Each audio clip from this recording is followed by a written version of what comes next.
Bonjour à tous et bienvenue dans Smart Patrimoine. Smart Patrimoine, l'émission qui vous accompagne durant 1 heure dans la gestion de vos finances personnelles tous les jours à 13h sur Bismart. Au sommaire de cette édition, nous commencerons comme tous les vendredis avec un patrimoine thématique où nous mettons l'art à la une avec Sybille Aoudjan, journaliste spécialisée dans les questions d'art chez Bismart. Nous recevrons ensuite Jean-Daniel Compin, le cofondateur et commissaire général de BAD+, avec qui nous parlerons de la première édition de cet événement, le Bordeaux Art Plus Design, mais aussi du monde du design dont nous n'avons pas encore parlé dans cette émission. Et puis dans Enjeu Patrimoine, nous décrypterons un investissement moins connu que le livret A, l'assurance vie ou le PER. Nous parlerons des FIP, les fonds d'investissement de proximité, avec un focus sur une déclinaison de ces FIP, les FIP Corse et Outre-mer. Nous en parlerons avec Maxime Camus, le cofondateur et directeur général de Grisby. Et puis dans la deuxième partie de Smart Patrimoine, nous retrouverons Laura Olivier pour donner la parole à 3 experts de la gestion de votre patrimoine. Au programme, la gestion responsable, les fonds diversifiés ou encore une chronique de Jérôme Russac sur l'épargne des Français. Smart Patrimoine, c'est parti. Patrimoine thématique en partenariat avec l'Anacofi.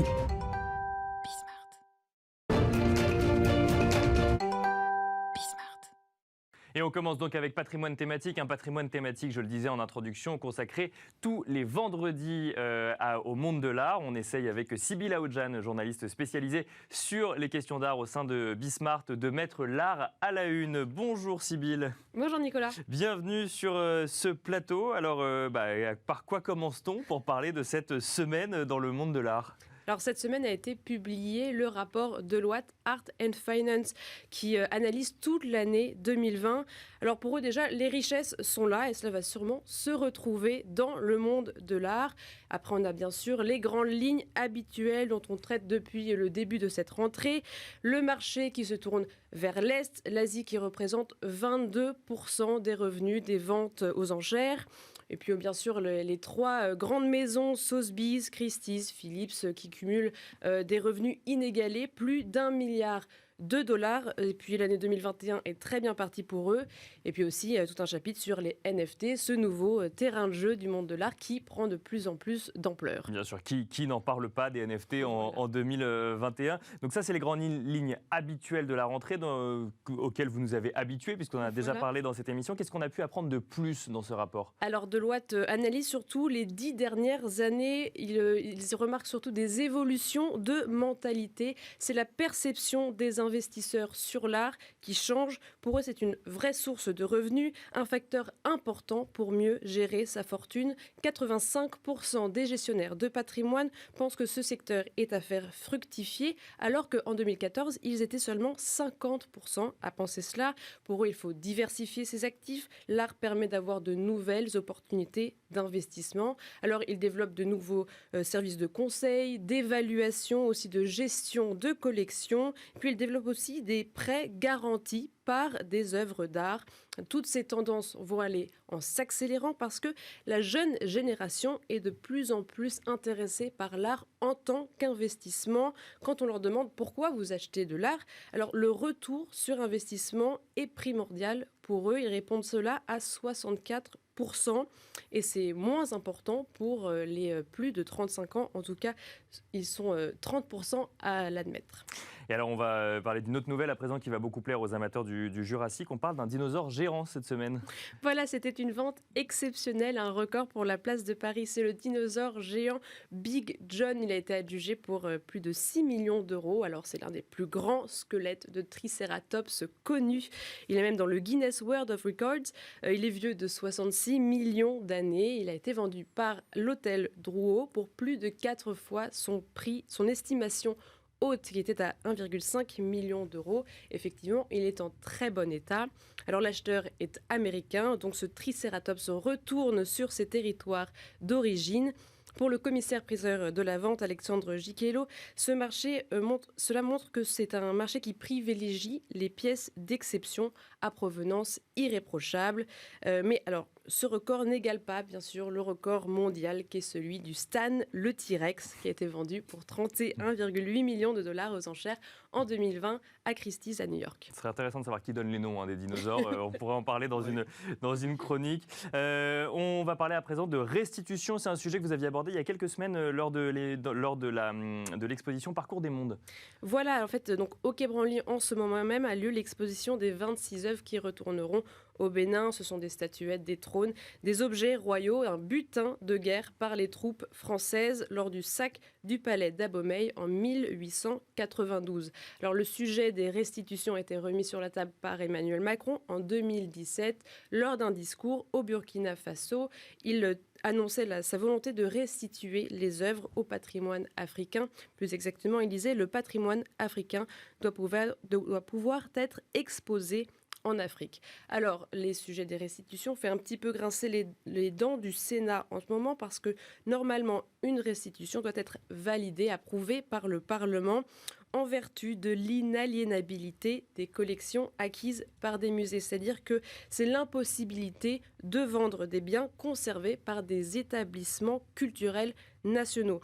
Sauf que là, l'ordre n'est pas forcément très bien respecté. Les décisions diplomatiques passe avant le Parlement. Et quelle réaction du Sénat alors, Sybille ? Alors, le Sénat dénonce des restitutions en catimini et va faire une proposition de loi pour encadrer tout cela.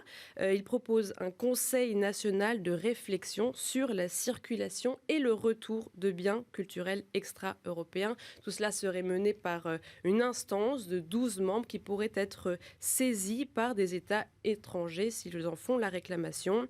Puis aussi, d'un autre côté, on peut avoir des collectionneurs qui peuvent être inquiets s'ils veulent prêter leurs œuvres à des musées. Et aussi, ils pourraient être plus frileux pour de futures acquisitions. Merci beaucoup Sybille Aoudjan d'avoir mis à l'honneur les actualités du monde de l'art cette semaine. On reste dans le monde de l'art, on va parler du BAD, du Bordeaux Art Plus Design.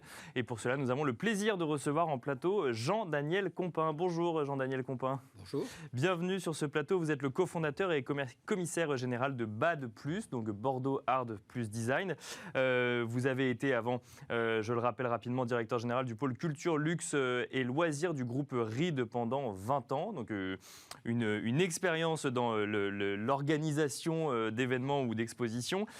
BAD+, ça n'est pas sans rappeler le Paris Art Plus Design. Il y a un lien entre les deux. Il y a ou c'est deux événements distincts.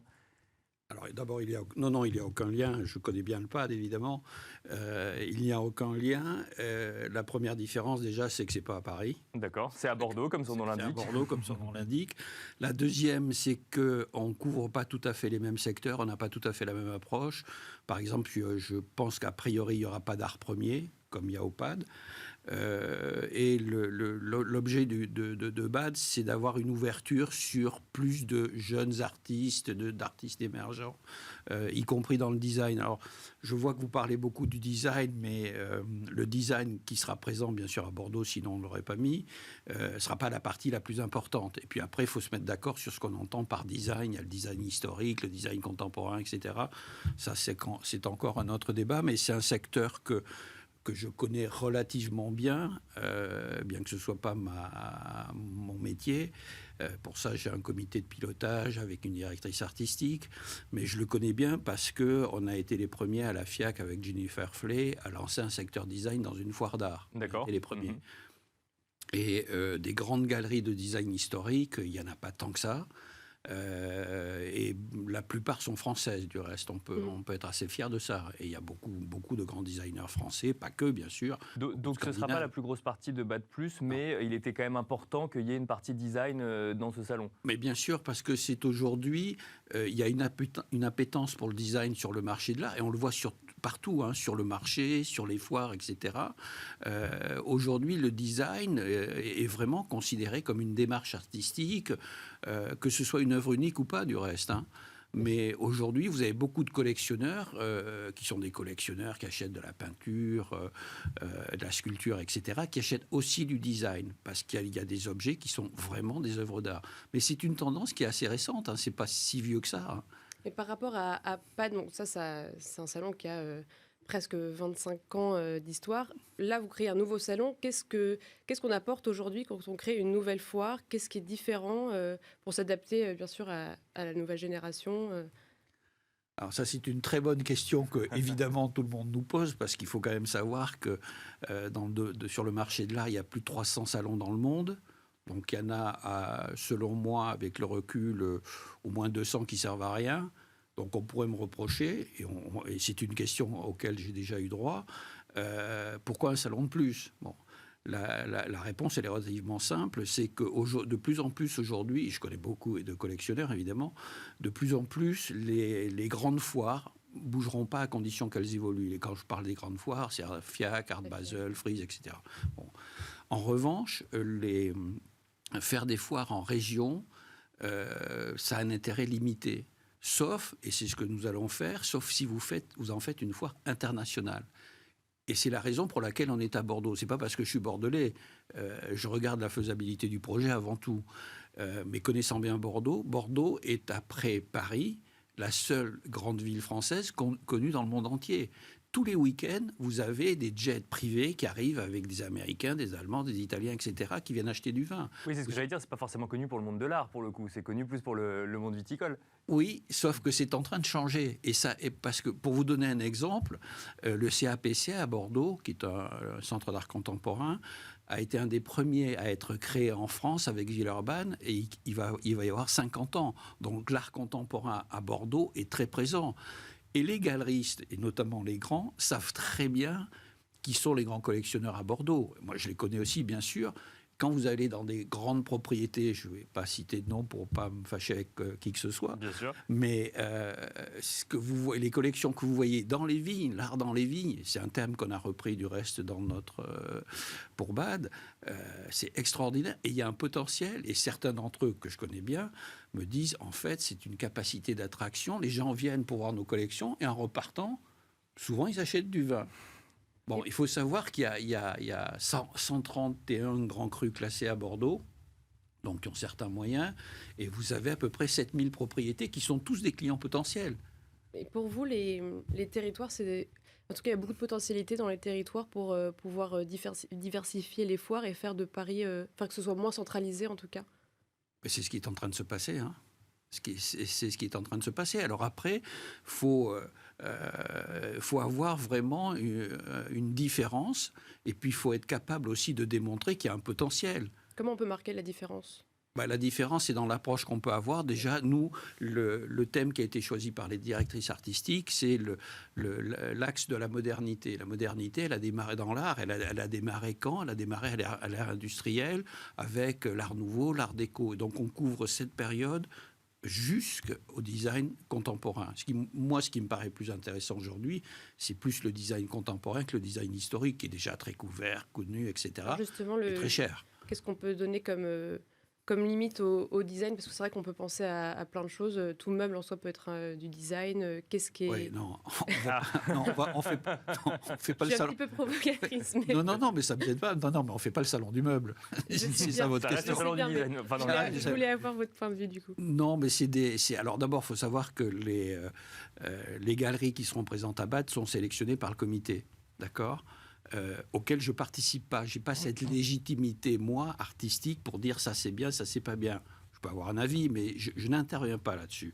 Donc, ce qu'on va privilégier, c'est plutôt des pièces uniques et plutôt des jeunes designers.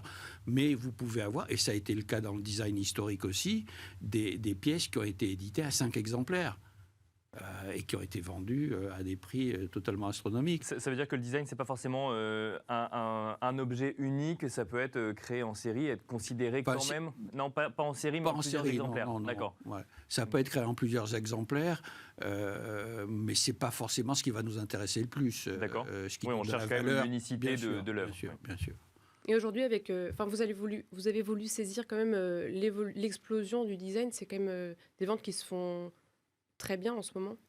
Oui, non, mais c'est pas ça qui m'a amené à créer Bade. Hein.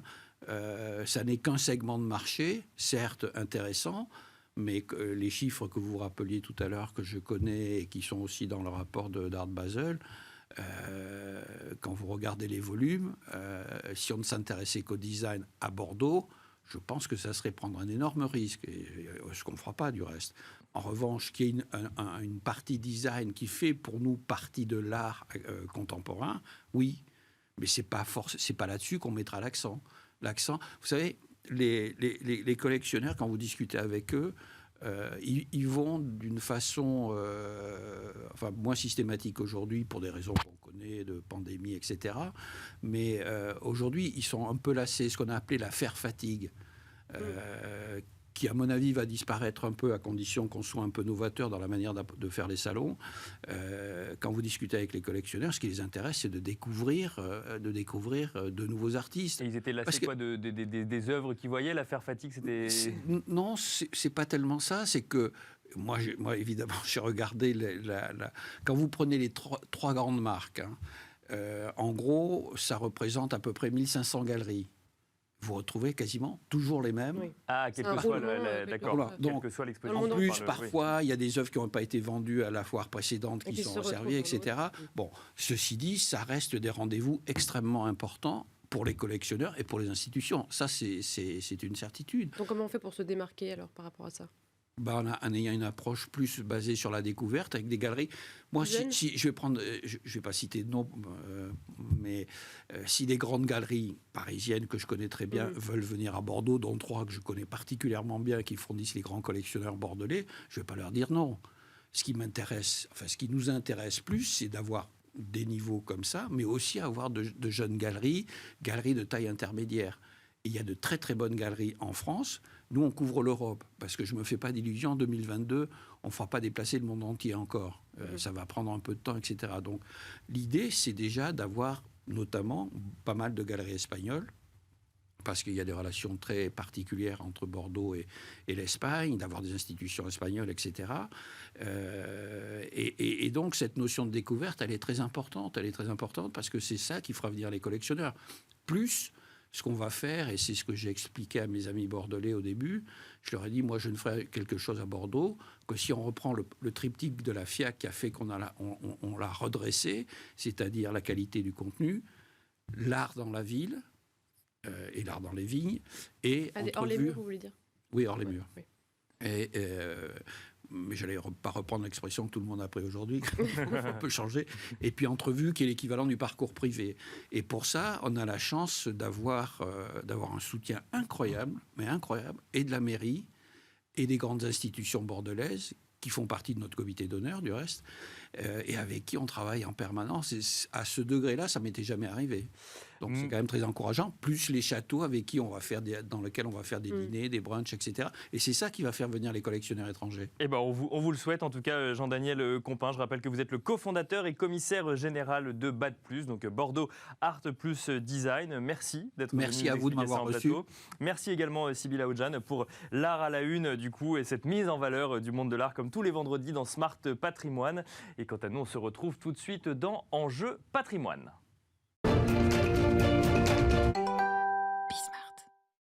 Et c'est parti pour Enjeu Patrimoine. Enjeu Patrimoine où nous allons tenter de comprendre ensemble ce que sont les FIP et plus particulièrement les FIP Corse et Outre-mer. Parce que oui, selon les zones géographiques, les FIP peuvent avoir leurs spécificités. On rappelle d'ailleurs rapidement les FIP pour fonds d'investissement de proximité. Nous allons en parler avec Maxime Camus, le cofondateur et directeur général de Grisby. Bonjour Maxime Camus. Bonjour Nicolas. Bienvenue sur ce plateau. Alors, on va parler des FIP, mais juste avant, on va quand même évoquer une actualité récente dans la vie de Grisby. Vous avez cédé votre technologie à un grand nom du monde de CGP, au groupe Cristal. D'ailleurs, Jean-Maximilien Van Cayezel en parlait sur ce plateau il n'y a pas si longtemps. Il n'avait pas encore donné de nom, mais il expliquait que c'était en cours.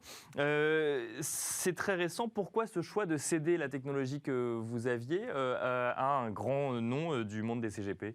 Alors déjà, en 2 mots, Grisby, c'est un coach patrimonial en ligne qui permet aux particuliers de prendre la main sur la gestion de ses finances et de son patrimoine. On fait partie des pionniers de la digitalisation de notre métier, de notre secteur, du conseil patrimonial. Et effectivement, le groupe Cristal, dans son plan de développement, prévoyait de se digitaliser et a besoin de se digitaliser. D'accord. Et on a commencé à discuter maintenant il y a quelques mois avec les dirigeants du groupe. On partageait la même vision. Il y a un bon fit entre nous, clairement. Et c'était une opportunité pour eux comme pour nous pour eux, donc pour accélérer, gagner du temps sur effectivement cette étape de digitalisation qui est capitale pour tout le secteur et Bien pour sûr, les grands acteurs en particulier. Et nous, on est très heureux qu'un des leaders de la gestion de patrimoine en France adopte la technologie qu'on a développée. C'est très valorisant.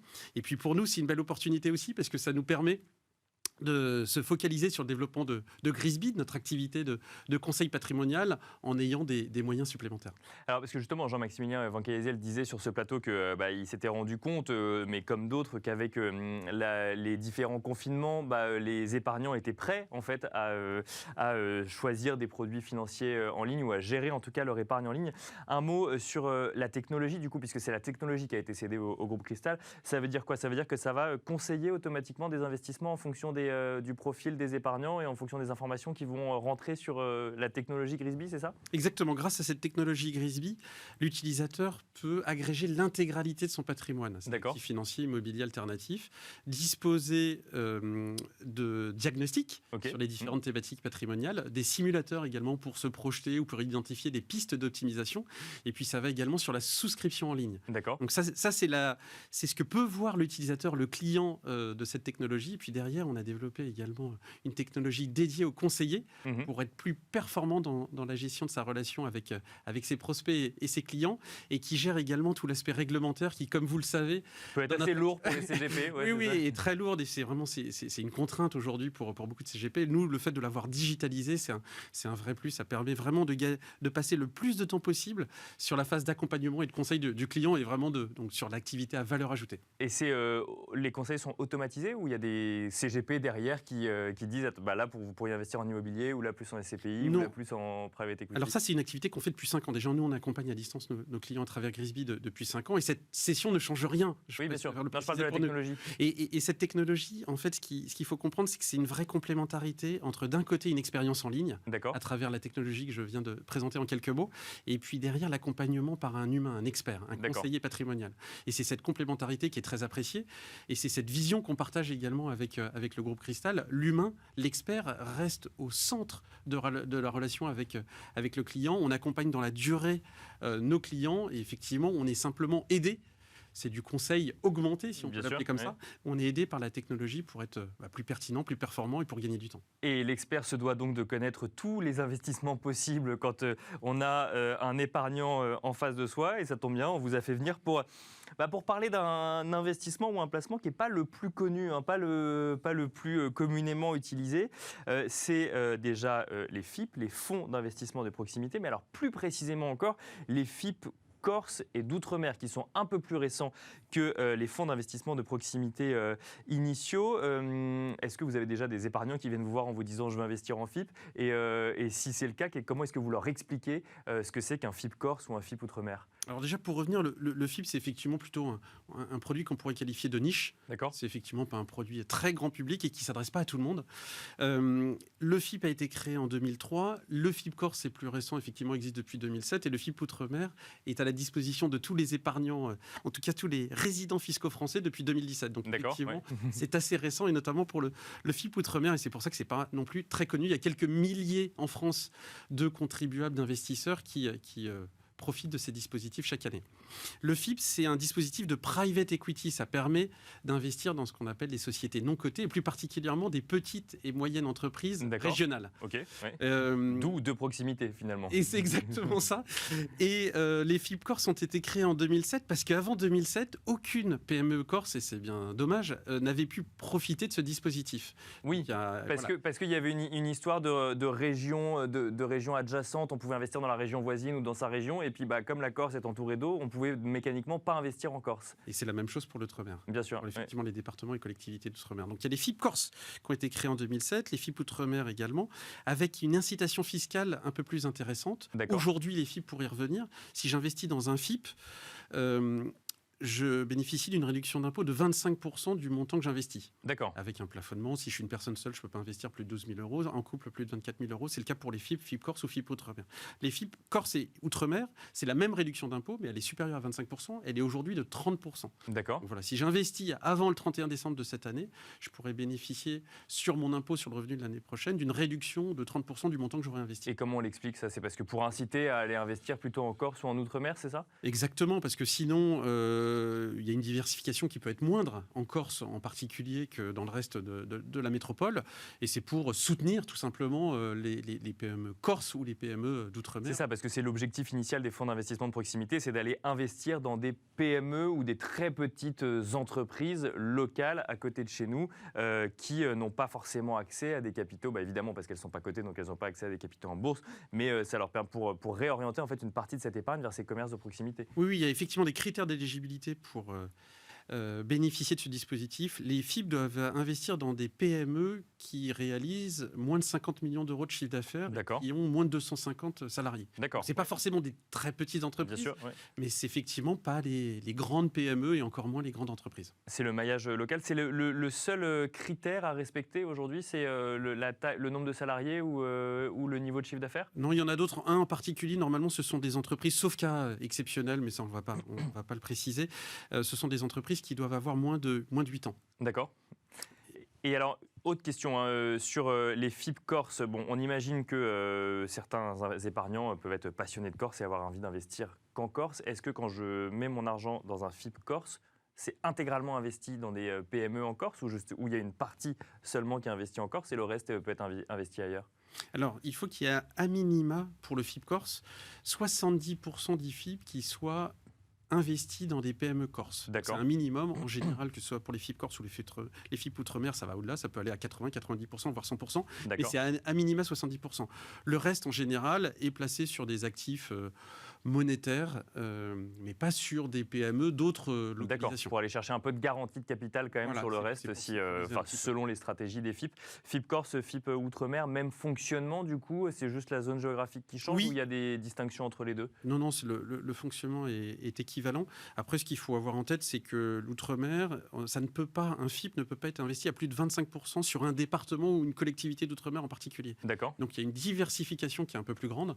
L'Outre-mer bénéficie d'une diversification géographique plus importante. Il y a un peu plus d'habitants, il y a plus de PIB, il y a un peu plus de profondeur de marché, ce qu'on appelle de profondeur de marché. Il y a plus de PME qui sont éligibles à ce dispositif qu'uniquement en Corse, même si en Corse, il y a déjà de nombreuses PME éligibles. Et alors, quand vous discutez avec des épargnants de ces FIP Corse ou Outre-mer, déjà, est-ce que c'est une demande? Est-ce que c'est vous qui leur proposez? Dans quel cas? Et puis après, on parlera du fameux couple rendement-risque. On est obligé d'en parler pour tous les produits financiers. Évidemment. Alors, effectivement, et c'est le cas pour tout dispositif d'incitation fiscale, il ne faut pas investir dans un FIP uniquement avec pour objectif de réduire son impôt. Ça n'a pas de sens. Ça s'inscrit dans une logique de diversification de son patrimoine. Donc déjà, ce dispositif, on n'en parle pas à tout le monde.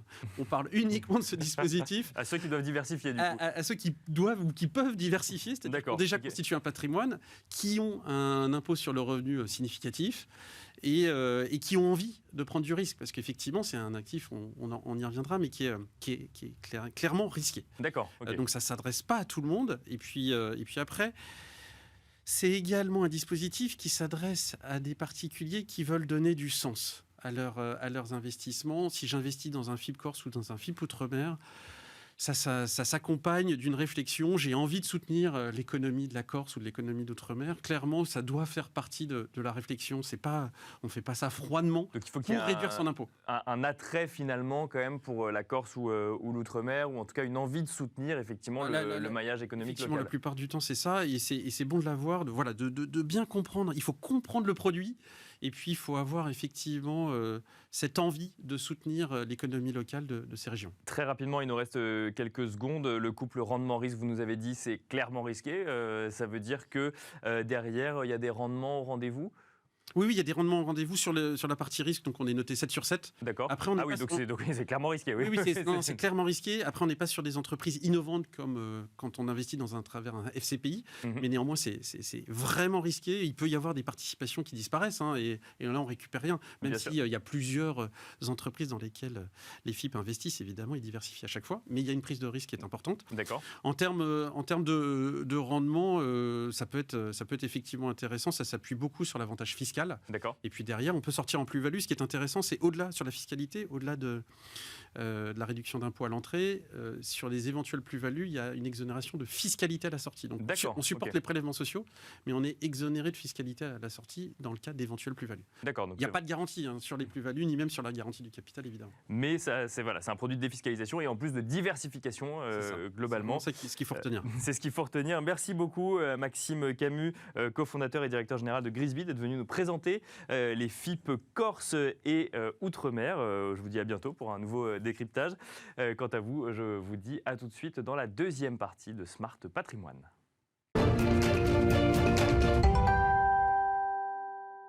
On enchaîne avec la deuxième partie de Smart Patrimoine, une deuxième partie en partenariat avec Club Patrimoine où chaque jour nous donnons la parole aux experts de votre gestion patrimoniale et nous avons pour cela le plaisir d'avoir été rejoints par Laura Olivier, journaliste chez Club Patrimoine. Bonjour Laura. Bonjour Nicolas, bonjour à tous. Aujourd'hui au sommaire dans le Club Macro, nous allons parler d'investissement responsable. Est-ce que c'est la bonne solution pour passer les crises? C'est dans un instant avec Stéphane Prévost, directeur général de la Financière Responsable. Et ensuite dans le Club Action, nous nous poserons la question des solutions pour votre allocation. On parlera notamment de fonds diversifiés ou encore de gestion pilotée, un sujet qu'on abordera avec Michael Fay, directeur des gestions diversifiées et quantitatives chez OFI-AM. On le sait tous, les Français ont accumulé un surplus d'épargne depuis le début de la crise. On parle de l'épargne des Français avec Jérôme Russac, le président de LEA Finance, et c'est dans le Club Expert en fin d'émission. On se retrouve tout de suite donc dans le Club Macro. Et merci de regarder le Club Macro. Aujourd'hui, nous allons parler d'investissement socialement responsable. Est-ce que c'est la solution pour passer les crises? On en parle avec Stéphane Prévost, directeur général de la Financière Responsable. Bonjour Stéphane. Bonjour. Bonjour, bienvenue. Merci. Alors c'est vrai, on le sait maintenant, on connaît même les chiffres. Sur un an, les chiffres des encours de l'investissement responsable ont progressé d'environ 32%. Donc la crise visiblement a été un accélérateur. Donc est-ce que c'est une solution pour passer les crises? J'imagine que c'est peut-être une partie de la réponse, mais qu'est-ce que vous en pensez, Stéphane? Oui, l'augmentation des encours sur la partie sur les fonds ISR correspond alors aussi à une augmentation du nombre de fonds qui se sont fait labelliser, bien évidemment. Mais il y a eu un engouement de la part des clients au regard de la communication qu'on a pu avoir et du constat des bonnes performances des fonds ISR à travers la crise, puisqu'on a vu que certains fonds d'une façon générale, avaient pu amortir les phases un peu difficiles qu'on a connues sur les marchés actions, mais ont également ensuite pu montrer une performance tout à fait satisfaisante lors de la phase de la reprise. Donc l'ISR, probablement à cause de son caractère long terme, a bien passé cette phase inédite qu'on a connue à travers la crise sanitaire. D'accord, donc les performances des fonds ISR ont été meilleures? Oui, beaucoup de fonds ISR ont surperformé les indices et plusieurs études et plusieurs cabinets de conseil notamment ont pu démontrer cette surperformance qu'on avait de façon assez remarquable. Alors probablement que la caractéristique ESG, le fait que des entreprises qui sont depuis longtemps très avancé en termes de pratiques sociales, en termes de pratiques de gouvernance. Donc sur le social, c'était protéger la santé des salariés et puis modifier l'organisation des entreprises quand les États ou les autorités publiques décident d'un seul coup de stopper l'activité, mais aussi toute l'organisation de la chaîne de valeur dans vos relations avec vos fournisseurs et vos sous-traitants. Quand vous avez des pratiques qui sont très installées, qui sont bonnes, qui sont plutôt vertueuses, et que vous gérez des enjeux de long terme, eh bien vous êtes peut-être plus en capacité d'avoir une flexibilité, une bonne adaptation, à la fois, je dirais, dans la phase compliquée, mais également, ça vous donne un facteur d'agilité probablement dans la reprise. C'est l'explication que vous voyez, c'est la capacité d'adaptation parce que la prise en compte de performances extra-financières permet en fait d'être plus agile finalement au sein de ces sociétés, même quand on parle d'une très très grosse entreprise. Oui, mais c'est particulièrement les grosses entreprises d'ailleurs, sur les fonds ISR avec ce qu'on appelle les grandes capitalisations boursières, qui sont historiquement quand même très avancés dans la communication d'indicateurs extra-financiers, et ce qui nous permet, nous, de pouvoir apprécier les pratiques et la façon dont elles vont intégrer ces enjeux en amont. Et je crois que la crise aujourd'hui, quand on regarde le parcours boursier des fonds, alors bien sûr, après, il y a des différences dans les processus de gestion, on y reviendra peut-être. Absolument. Il y a des différences dans les choix des gérants, mais globalement, la partie ISR dans les fonds actions a quand même bien passé cette période et a surperformé assez généralement les marchés. Justement, chez vous, Stéphane, l'ISR, qu'est-ce que ça veut dire, justement, chez la financière responsable? Alors, à la financière responsable, oui, je pense que nous développons une gestion de conviction avec des choix très, très, très concentrés qu'on applique sur des valeurs de croissance. Parce que, pourquoi ça? Parce que nous utilisons l'information extra-financière, les fameux critères ESG, comme un révélateur de la mise en œuvre de la stratégie voulue par le management, c'est-à-dire la façon dont on va aller chercher la croissance. Et en fonction de la stratégie que vous choisissez, vous allez infléchir votre politique sociale, votre gouvernance d'une façon générale sur la chaîne de valeur, mais aussi votre intégration des enjeux environnementaux et des enjeux de long terme. Ce qui signifie que quand vous regardez les pratiques ESG au regard du long terme, vous cherchez une cohérence par rapport au métier de l'entreprise et aux enjeux du secteur d'activité.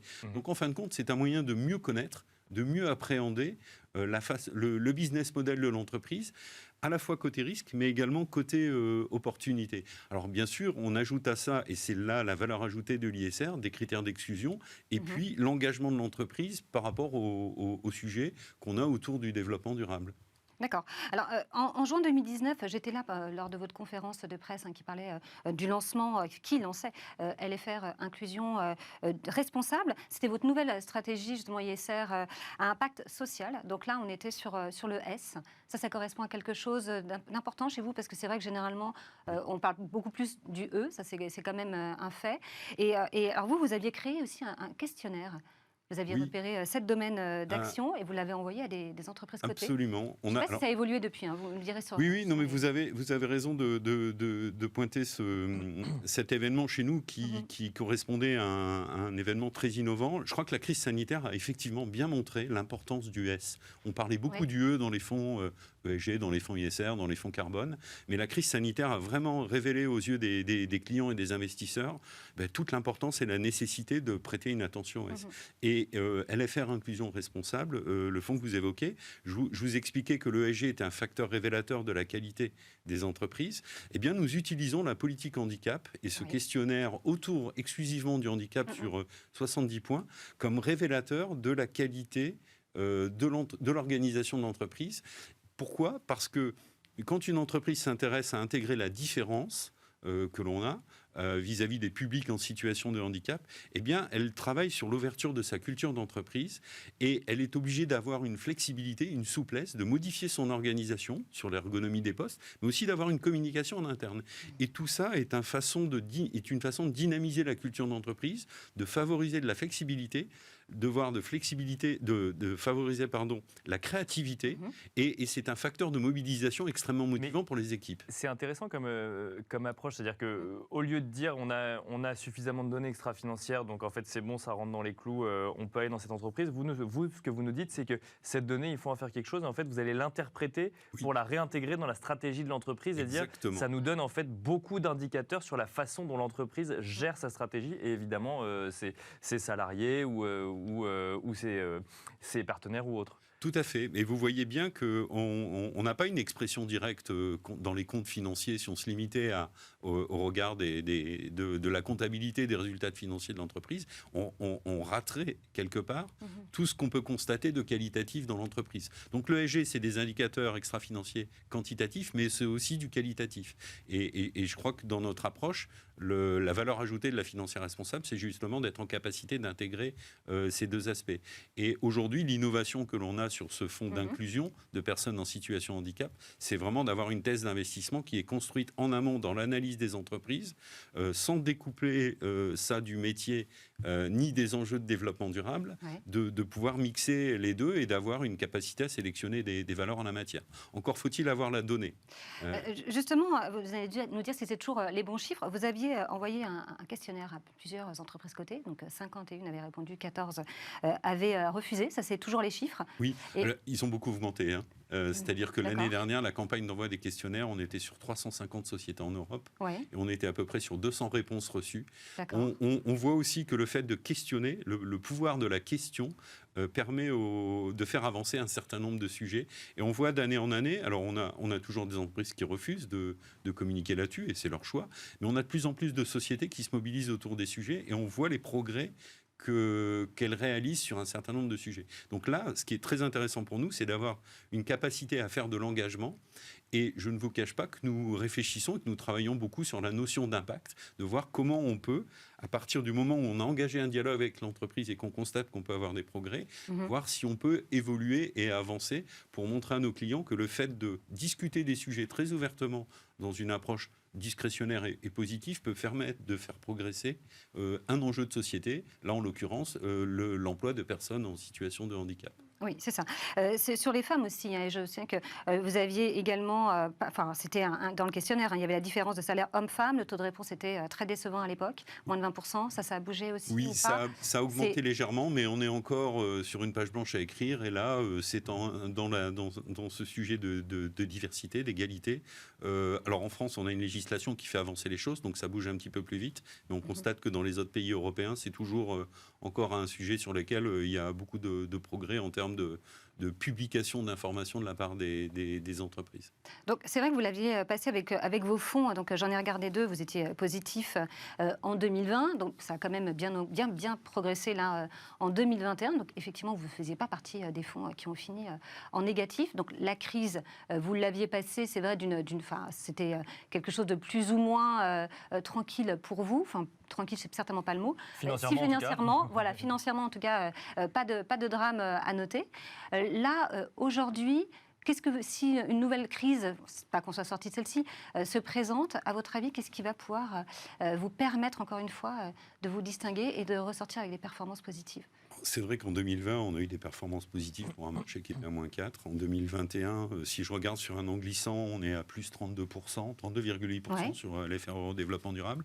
Pour donner une idée, le MSCI EMU Responsible, il est à plus 29%. On a donc un bon comportement et c'est assez gratifiant pour nos clients.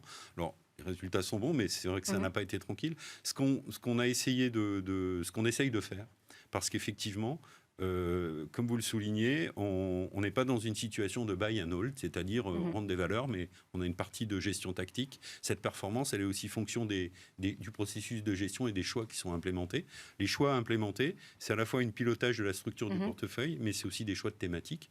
Je vous disais que l'ISR était un sujet de long terme. Effectivement, pour les tendances porteuses que nous sélectionnons, nous allons identifier des tendances de long terme. Donc nous, 4 thèmes majeurs qui étaient là avant la crise continuent d'être nos préférences sectorielles en matière de choix de conviction. La digitalisation des économies, l'efficacité énergétique et les émissions de gaz à effet de serre dans le secteur de la construction et des infrastructures, les biens de consommation, avec notamment le secteur du luxe, mais pas que, puisque dans la crise sanitaire, on a préservé les revenus des ménages, et on voit bien les rebonds et la demande de consommation, et puis les activités, les services médicaux. Et pour pouvoir piloter à l'intérieur de ces grands thèmes la sélection de valeurs et l'alpha, la surperformance générée par le portefeuille, eh bien on a une grille d'une dizaine de critères que les gérants travaillent, et ça nous permet, si vous voulez, tantôt de mettre l'accent sur les sociétés qui vont bénéficier de la reprise de l'économie, tantôt augmenter le poids d'un chiffre d'affaires visible ou résilient. Et on a cette batterie de 10 critères qui nous aident à piloter la performance des fonds. Merci. Donc je dirais que c'est l'aspect, le nerf de la guerre. Merci beaucoup Stéphane Prévost. Je rappelle que vous êtes directeur général de la financière responsable. On se retrouve tout de suite pour le Club Action. Merci. Et c'est parti pour le Club Action où nous allons faire le point sur les différentes solutions pour votre allocation. On parlera notamment de fonds diversifiés ou de gestion pilotée.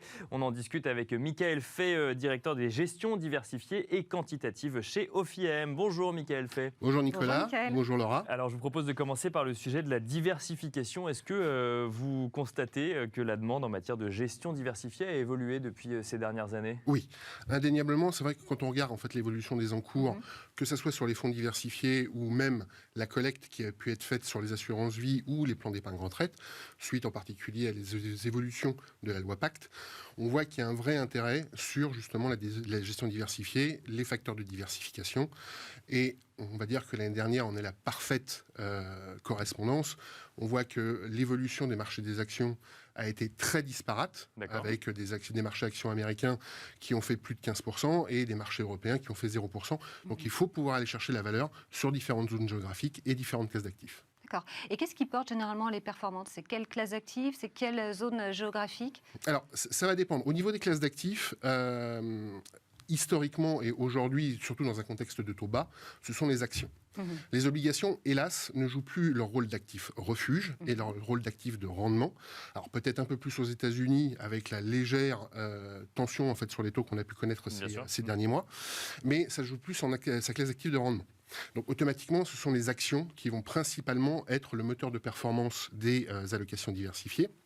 Maintenant, néanmoins, on peut avoir des classes d'actifs qui ponctuellement peuvent rapporter de la performance et être un moteur de performance. Donc il faut savoir être flexible et opportuniste pour justement aller les chercher. D'accord. Quand vous allez par exemple sur des obligations au rendement, là, il n'y a pas encore moyen de trouver justement un peu de performance? Si, tout à fait. Les obligations au rendement ou même les obligations des pays émergents peuvent être en fait des classes d'actifs de diversification, en particulier justement pour diversifier la poche obligataire. Et là, ponctuellement, on peut aller chercher du rendement. Par exemple, typiquement, cette année, on voit que la dette au rendement ou la dette émergente ont fait en fait de bonnes performances par rapport à la dette d'obligation d'État classique. Et donc, ce sont des classes d'actifs de diversification. L'investment grade aussi, donc les obligations des entreprises les mieux notées, ont aussi très bien performé cette année. Mais alors, quand on veut diversifier, on fait quoi? On fait un mix entre actions et obligations, c'est ça? Ou on va chercher de l'immobilier dans tout ça, même si c'est pas son métier? Comment on fait pour diversifier? Alors, j'allais dire, tout est possible. Dans le cadre en fait d'un fonds, c'est vrai que l'intégration de classes d'actifs de type non coté, c'est un peu compliqué, en particulier si on veut être réglementairement accepté, en particulier avec les règles de l'AMF.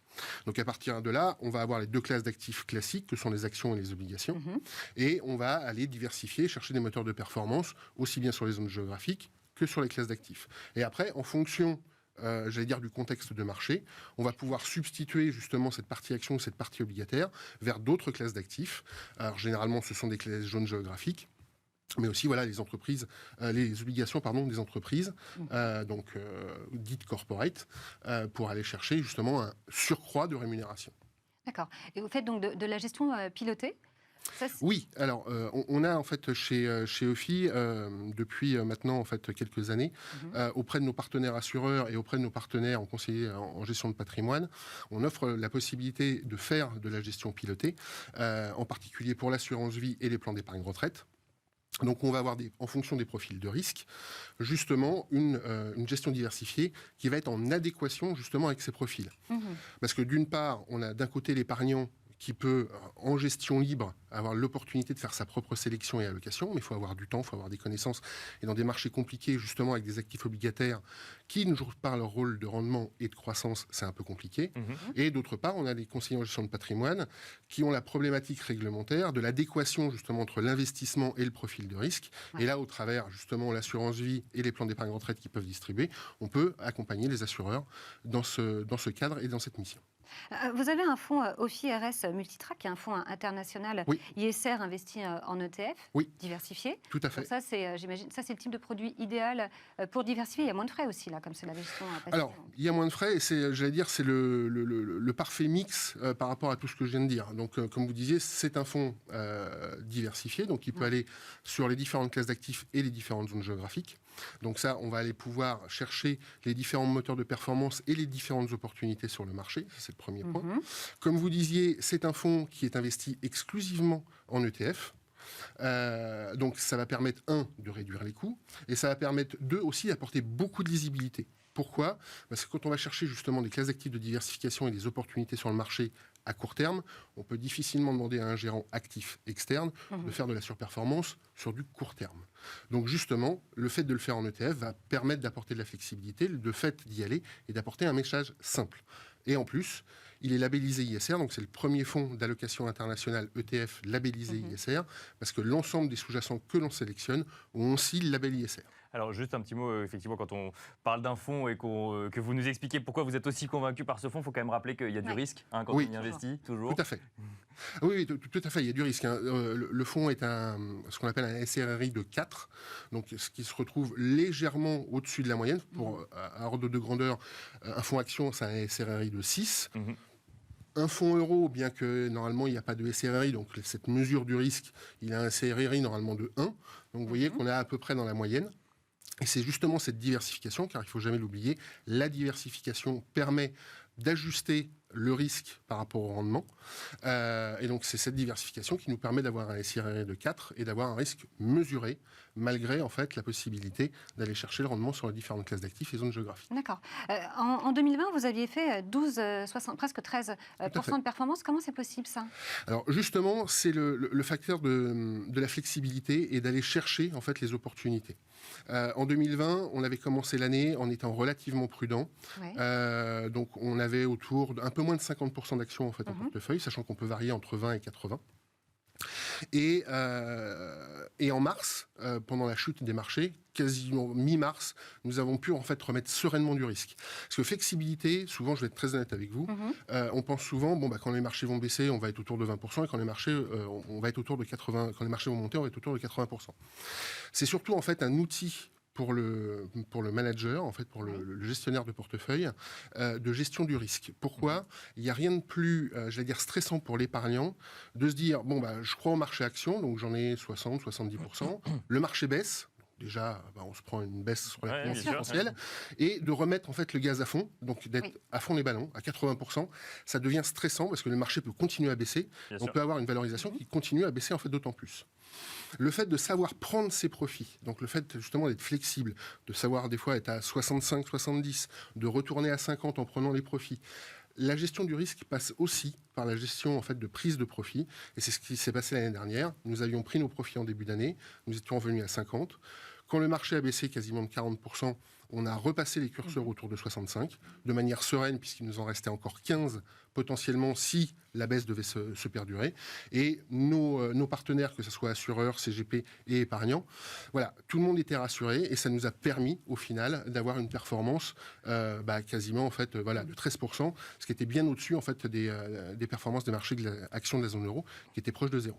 Et c'était, et on conclura là-dessus juste pour comprendre, c'était 13%, c'était par rapport aux autres années, c'était parce qu'il y avait cet événement en 2020, c'est ça? Sinon les autres performances sur les années précédentes, elles étaient autour de combien à peu près? Presque 15 en 2019, et là un tout petit peu moins en 1er janvier. Pas forcément en lien janvier. avec la pandémie pour le Non, coup. pas forcément en lien avec la pandémie. Cette année, on est relativement proche de 10% à date. Donc c'est l'avantage d'aller justement chercher les opportunités. Merci beaucoup Mickaël Fay, directeur des gestions diversifiées et quantitatives chez OFIAM. Et quant à nous, on se retrouve tout de suite dans le Club Expert.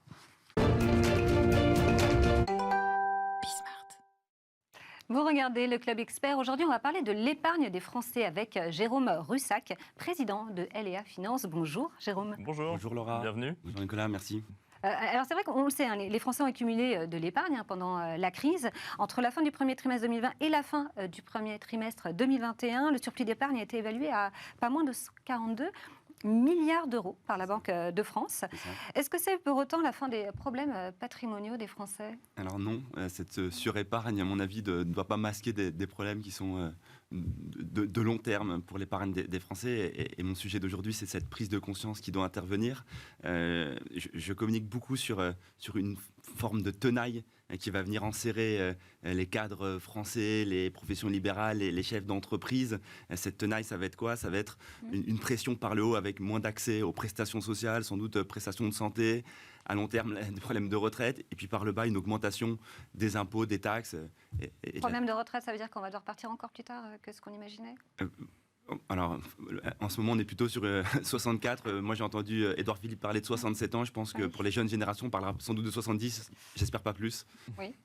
Mais voilà le sujet. On a vu récemment que les cadres avaient moins accès. Il y avait une dégressivité pour les allocations chômage. Donc tout ça sont des sujets qui doivent sensibiliser nos futurs clients et investisseurs. Donc on vous sent assez peu optimiste sur, sur l'avenir des cadres. On peut quand même rappeler qu'il y a eu des baisses d'impôts récemment et même une baisse des charges sociales déplacées sur la CSG afin de justement donner un peu d'air aux Français. Et là, on ne parle pas des différents chèques énergie ou autres qui sont liés à des actualités très précises. Mais là, c'est pas suffisant pour vous. Alors l'ensemble des mesures que vous évoquez, elles avaient été prises en réalité avant la crise Covid et sans doute pour répondre à tout ce qui s'était passé au sortir de la précédente crise des subprimes. Bien sûr. Mais voilà, cette crise, elle a balayé un grand nombre de sujets. Les récentes baisses d'impôts et de charges qui ont été mises en place, elles ont été à nouveau balayées par une augmentation récente de la CSG. Donc voilà, il faut qu'il y ait une vraie prise de conscience de la part des épargnants et qu'ils comprennent que les enjeux sont cruciaux dans le moyen et surtout dans le long terme. Et là, on ne parle pas de l'inflation. J'y arrive. J'y arrive. Et voilà, cette inflation, alors aujourd'hui, elle est principalement dans les énergies et les matières premières. Mais clairement, alors je ne suis pas l'expert en la matière. Est-ce qu'elle va être présente à court, à moyen, à long terme? Mais on sait qu'elle va être là. Et voilà, elle va se retrouver dans l'ensemble des prix. Et on n'est pas sûr que les salaires vont suivre immédiatement. Donc voilà, cette épargne, il va falloir s'organiser, on va dire. Alors, OK, là, pour votre constat, il y a aussi cette tenaille que vous avez évoquée qui va mettre sous pression le patrimoine et l'épargne des Français. Du coup, concrètement, qu'est-ce qu'il faut faire ? Il faut aller voir des spécialistes, des professionnels du patrimoine. Il y a de nombreux acteurs qui sont là pour vous conseiller, pour organiser votre patrimoine, pour créer du patrimoine. Alors, c'est pas simple de s'y retrouver. Généralement, on parle de gérer du patrimoine. Créer du patrimoine, là, tout de suite, c'est plus complexe, non ? Alors, même avec quelques centaines d'euros bien placés par mois, on peut se créer du patrimoine en mettant 100, 200, 300 euros par mois. On peut aller se créer du patrimoine, notamment via de l'immobilier, via de l'emprunt. Donc c'est un bon moment pour aller réfléchir à tous ces sujets et voilà, ne pas rater le coche de cette reprise qui est en train de se mettre en place. Et concrètement, si une famille de cadres, mettons, puisque c'est un exemple qu'on prend depuis le début, veut mettre de l'argent de côté régulièrement et en espérant se constituer un revenu complémentaire pour sa retraite, parce que c'est un sujet, et ça va rester un sujet, comment on fait ? Alors, ils sont face à un marché qui est aujourd'hui un petit peu établi. Il est tenu depuis de très longues années par les réseaux bancaires, les assureurs, mais ces réseaux sont un petit peu vieillissants. Ils ne sont pas encore tout à fait adaptés aux nouveaux usages et donc aux attentes des investisseurs. Il y a une réponse très forte digitale. On parle beaucoup de fintech dans nos métiers. Ouais. Mais aujourd'hui, je caricature un petit peu, mais c'est une forme d'ubérisation du patrimoine. Et ces gens-là disent pour l'instant, venez investir chez nous, on est les moins chers. Mais voilà. Et il y a aussi des conseillers financiers, des conseillers en patrimoine. Et voilà, c'est pas simple de s'y retrouver. Alors justement, sur Smart Patrimoine, on reçoit de nombreux acteurs et beaucoup de conseillers financiers. C'est pas si simple pour un particulier de trouver la bonne personne. Alors oui, clairement, il faut trouver un acteur qui va être capable, en réalité, d'interagir sur l'ensemble des marchés, que ce soit des marchés financiers, des marchés immobiliers, de comprendre les enjeux fiscaux, les enjeux successoraux, patrimoniaux, de manière très large. On parle dans notre métier d'être ouvert à 360 en architecture ouverte. Donc voilà, tout ça n'est pas simple pour l'investisseur de s'y retrouver et des gens comme nous travaillons, j'allais dire, au quotidien pour leur apporter des solutions et se former et aller chercher d'investir pour leur apporter les réponses les plus intéressantes pour eux.